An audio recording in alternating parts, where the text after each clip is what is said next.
Okay, here's a video on writing in scientific notation. Now, scientific notation is just a way of using like shorthand to write really large numbers. They're used in science a lot, and you need to know this for algebra. All right, so here's the quick rule about how you're going to write in scientific notation. You're going to have a number, then you're going to have a decimal, and then you're going to have another number. And then that is going to be multiplied by 10 to a certain power. We don't know what the power will be different in each one. Now this number has to be, it can't be 0, and it has to be a digit 1 through 9. Okay, so you're only going to have one digit here. You're not allowed to have more than one. This number can be as many digits as you like, but you never have zeros on the end. And the best way to learn about scientific notation is just by watching it.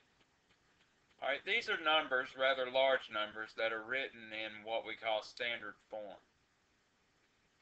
So if you have to change these to scientific notation, what you're going to do is I have to have a single digit. So right here, if I come this far over, that's when I have a single digit. It can't be 0.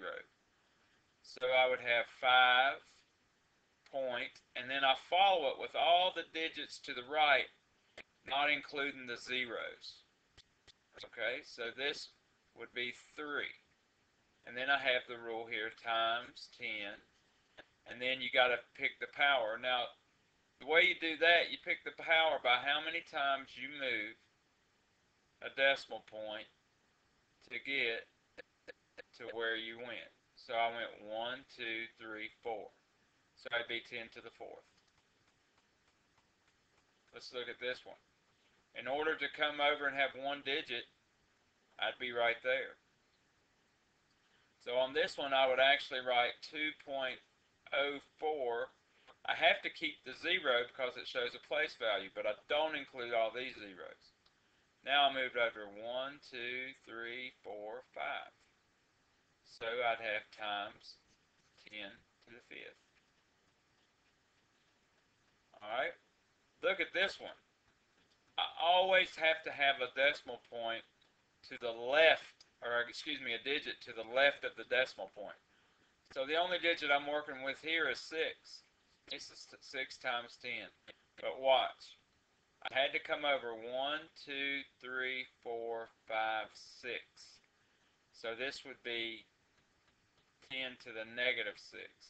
So what you have to see is if I'm moving the decimal point this way, it's going to be negative. If I'm moving the decimal point this way, it's going to be positive. Alright?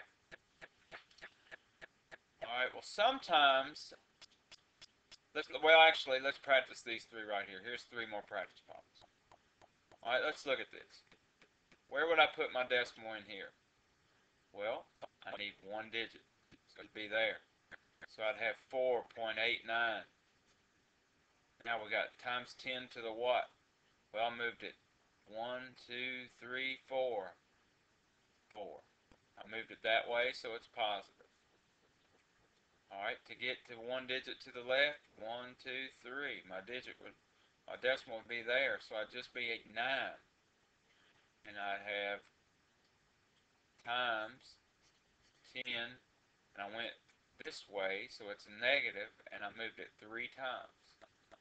9 times 10 to the negative 3rd power.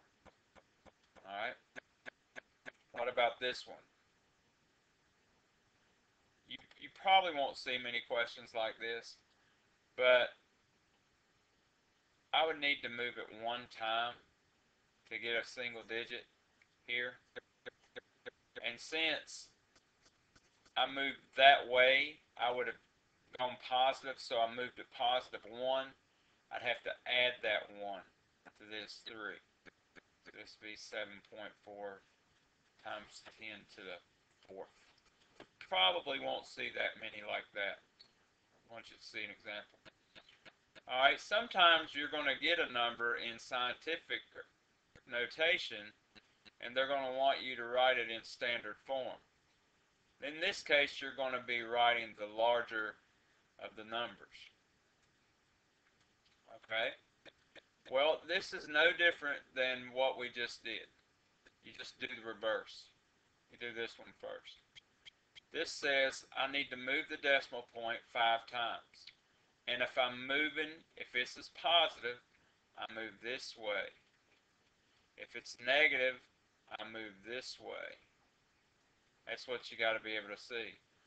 So if I move the decimal point 1 time this way, I would end up with 0.09 in standard form.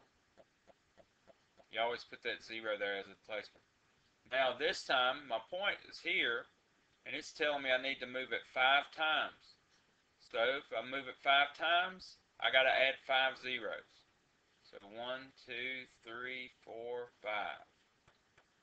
Alright. Count, put my commas in place. Alright, this is negative. It's telling me to move it that way. Okay, you got to remember that negative goes this way.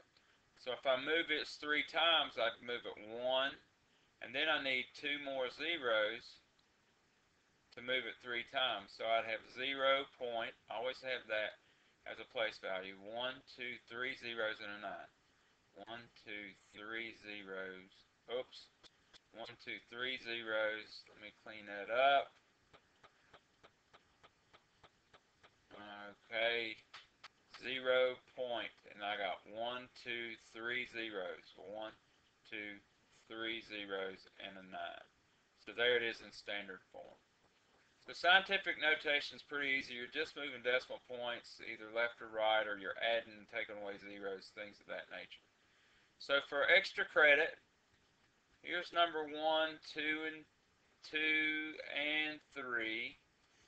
Change these numbers into scientific notation, and for 4, 5, and 6, change these numbers into standard form. So these 3 will look like this, and these 3 will look like this. Show all of your work, show how you're moving it, write scientific notation on it, turn it into Mr. Riddle, get your extra credit.